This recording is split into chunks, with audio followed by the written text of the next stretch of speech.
First chairman అయినప్పుడు 5 కోట్లు తప్ప ఏమీ లేదు. దీన్ని ఎలా డెవలప్ చేయగలడు శ్రీనివాసరెడ్డి, ఎలా అవుతుంది అని అందరూ ఎదురు చూశారు.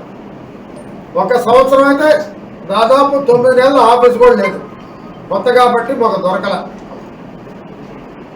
నేను అయిన తర్వాత ఆనాడు దాదాపు 55 కోట్లతో అభివృద్ధి చేశాం.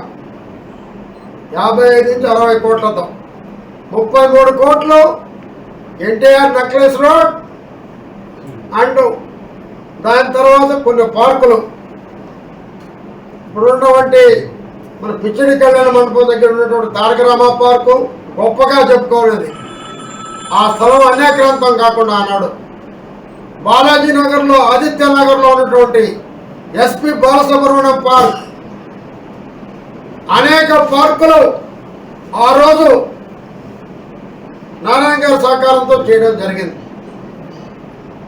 మరి నెల్లూరు చెరువుకి ఒక నెక్లెస్ రోడ్ హైదరాబాద్ టైప్లో చేయాలని ఆ రోజు అమృత్ నిధులు, కార్పొరేషన్ నిధులతో బ్రహ్మాండంగా మహానాయకులు నెల్లూరుకు మంత్రులు అయ్యారు, ఎమ్మెల్యేలు అయ్యారు.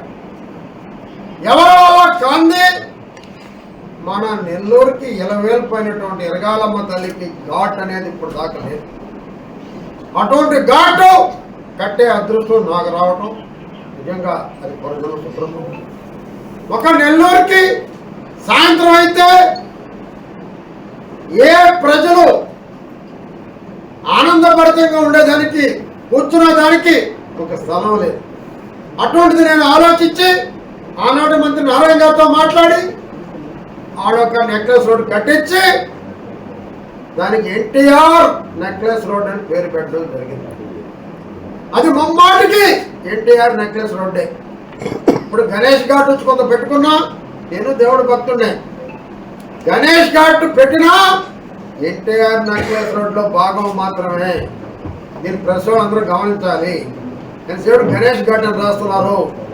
ఆ రోజు ఉపరాష్ట్రపతి వెంకయ్య నాయుడు ఓపెన్ చేసింది కూడా ఎన్టీఆర్ నెక్లెస్ రోడ్ పేరే. కార్పొరేషన్ లో తీర్మానం అయింది కూడా ఎన్టీఆర్ నెక్లెస్ రోడ్ పేరే. దయచేసి ప్రెస్ వారు రిక్వెస్ట్ చేస్తున్నా, ఎన్టీఆర్ నెక్లెస్ రోడ్ లో గణేష్ ఘాట్ భాగం మాత్రమే. మరి ఆనాడు టైంలోకి ఎన్నికలు రావడం, ఆగిపోవడం, తర్వాత వైసీపీ ప్రభుత్వం దాని గురించి పట్టించుకోకపోవడం, ఆనాటి ఎమ్మెల్యే సేదరెడ్డి గారు కొంత రోడ్ వేసి కొంత డెవలప్ చేయడం. అదే రకంగా మేము ఫస్ట్లో డెవలప్ చేసేటప్పుడు అప్పుడు ఎమ్మెల్యే సేదరెడ్డి గారు అపోజిషన్లో ఉన్నా నేను మాట్లాడితే మాకు కోఆపరేట్ చేయడం జరిగింది అన్నాడు. మరి నేను మళ్ళీ రెండోసారి కూడా చైర్మన్ ఎన్నికలకి గందరగోళం పరిస్థితుల్లో రోడ్డు పగిలిపోయి దాదాపు 2 కోట్లతో టెండర్లు పిలిచి 2 ఆర్చులు అక్కడ ఎన్టీఆర్ నెక్లెస్ రోడ్లో భాగమైన గణేష్ ఘాట్ పక్కన ఒక ఆర్చి, ఇక్కడ ఎరగాళమ్మ గుడి దగ్గర 2 ఆర్చులు కట్టడం, 2 ప్రపోజలు పెట్టాం. అదేదో గణేష్ ఘాట్ కొంత మార్చమన్నారు. ఈ పక్క 2 కూడా అయిపోతున్నాయి. అదే రకంగా ఈరోజు 2 కోట్లతో దాన్ని అభివృద్ధి చేశాం. దశల వారీగా ఎమ్మెల్యే గారు సేదరెడ్డి గారు నేను కలిసి ఆ నెక్లెస్ రోడ్ని హైదరాబాద్ నెక్లెస్ రోడ్ని మరిపించే విధంగా దాన్ని చేస్తామని కూడా మనం చేస్తాం.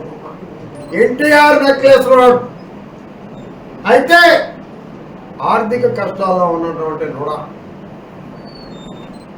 నేను వచ్చేసరికి కావల్లో జలదంక మండలం కావలికి ఆనుకొని జమ్మలపాలెం విలేజ్లో 94 ఎకరాల లేఅవుట్ ఉంది. మరి ఆనాడు వైసీపీ ప్రభుత్వం 27 కోట్ల బిల్లు తీసుకున్నారు. కనీసం 10-12 లక్షలకు కూడా పని జరగలేదు, చాలా ఘోరంగా ఉంది. బిల్లు 26 కోట్లు తీసుకున్నారు. పిచ్చి చెట్లు మునిసిపోయినాయి. దాదాపు 700 ఫ్లాట్లు అందరూ కొనేశారు. అందరూ కూడా కొట్టుకుపోవాలనుకున్నారు. మరి ఆ ఎన్టీఆర్ స్మార్ట్ సిటీ పెట్టిందే ఆనాడు ఎంఏజీ లేఅవుట్ ఇప్పుడు ఎన్టీఆర్ స్మార్ట్ సిటీ పేరు. మధ్యతరగతి కుటుంబీకులు, ఎంప్లాయీస్ కోసం అందరూ ఆశలు అడియాసలు అయిపోయినాయి.